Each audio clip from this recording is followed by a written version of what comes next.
Hello दोस्तों, talking point में आपका स्वागत है। लॉकडाउन चल रहा है और हम सबको इंतजार है कि हम अब कब अपने परिवार से मिल पाएंगे, दोस्तों से मिल पाएंगे, बाहर घूमने जा पाएंगे और कब हम अपने काम पर वापस लौट पाएंगे। और जो बच्चे हैं वे सोच रहे हैं कि हम कब स्कूल जा पाएंगे, कब हम सब नॉर्मल लाइफ जीना फिर से शुरू कर पाएंगे और कब से ये लॉकडाउन खत्म होगा।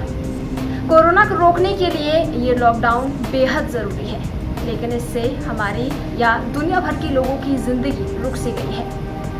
तो कब ये लॉकडाउन हटाया जा सकता है? सरकारों के लिए ये एक बड़ा फैसला होगा कि आगे क्या कदम लेना चाहिए और सिचुएशन को कंट्रोल में रखने के लिए कौन से रेस्ट्रिक्शंस हटाए जा सकते हैं और कौन से रेस्ट्रिक्शंस नहीं हटाए जा सकते हैं। लेकिन ये सफ़र काफ़ी लंबा होने वाला है। ये मत सोचिए कि कुछ हफ्तों में ही सब एकदम से नॉर्मल हो जाएगा, एकदम से फिर से ज़िंदगी पटरी पर आ जाएगी। लेकिन धीरे धीरे चीज़ें बदलेंगी, चीज़ों में बदलाव होगा। अगर लॉकडाउन ना होता तो एक ही व्यक्ति से औसतन 3 लोगों में वायरस जा सकता था, लेकिन 60 से 70% तक एक दूसरे से मिलना हमने जैसे ही कम किया, उसकी वजह से इन्फेक्शन के खतरे को बहुत हद तक टाला जा सकता है और जा चुका है। और इसीलिए कोरोना की वैक्सीन जब तक नहीं बन जाती तब तक सोशल डिस्टेंसिंग ही इसका बचाव है और लॉकडाउन इसमें मदद कर रहा है। अगर कोई देश इन्फेक्शन को 70% तक कंट्रोल कर लेता है तो ये उसके लिए कोरोना पर एक बड़ी जीत की तरह होगा। एक्सपर्ट्स के मुताबिक लॉकडाउन की मदद से कुछ देश ऐसा करने में कामयाब भी रहे हैं। London school of hygiene and tropical medicine के डॉक्टर एडम के मुताबिक चीन में वायरस को 80 से 90% तक कंट्रोल कर लिया गया।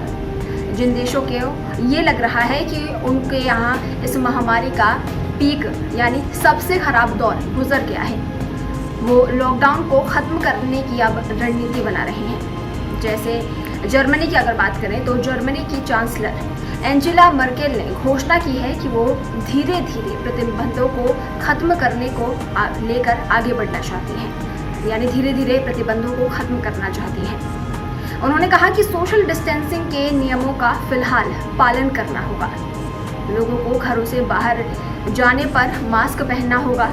वहीं पब्लिक ट्रांसपोर्ट भी अब शुरू किया जाएगा और इसके साथ ही 800 स्क्वायर मीटर से छोटी दुकानों और गाड़ियों और मोटरसाइकिलों के जो स्टोर हैं उन्हें खोल दिए जाएंगे। 4 मई के बाद चुनिंदा स्कूलों को भी खोल दिया जाएगा, यानी बच्चे भी 4 मई के बाद स्कूल जा पाएंगे।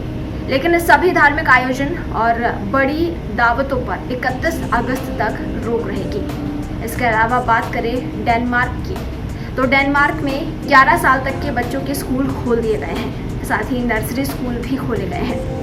इसके साथ ही स्कूल प्रशासन को खास तौर पर हिदायत दी गई है कि वे बच्चों की साफ सफाई का खास ध्यान रखें। वहीं बात करें ऑस्ट्रिया की, तो ऑस्ट्रिया ने भी छोटी दुकानों को खोलने का फैसला लिया है। साथ ही मैदान में एक्सपर्ट से दूरी बनाकर खेले जाने वाले खेल जैसे गोल्फ, टेनिस खेलने की 1 मई से इजाज़त दे दी जाएगी। और यूरोप की बात करें तो यूरोप में महामारी के सबसे बड़े केंद्र रहे इटली में भी किताबों की दुकानें और बच्चों के कपड़ों की दुकानों को खोलने की शुरुआत अब हो गई है।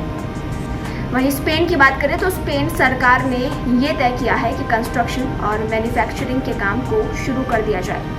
इसे देखते हुए कंपनियों ने अपने कर्मचारियों को काम पर वापस बुलाना शुरू कर दिया है।